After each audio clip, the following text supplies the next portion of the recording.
vasiyet dedi. Oğlanlarımın peymana dol dedi.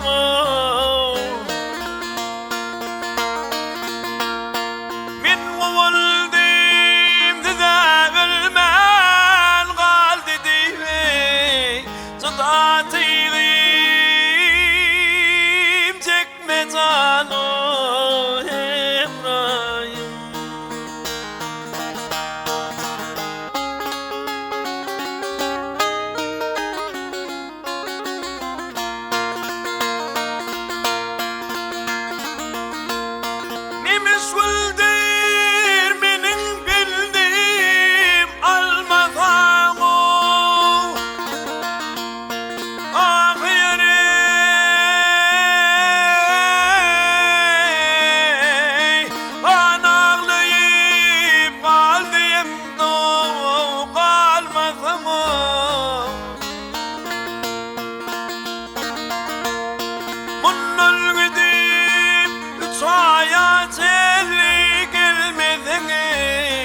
Solunurmen köpen donem rayım.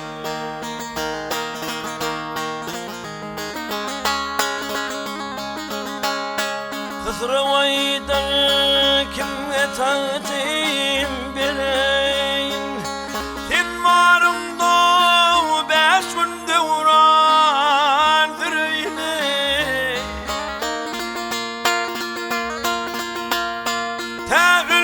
Sen mihman edin göreyne. Nesihatım şudur sana Ebrahim.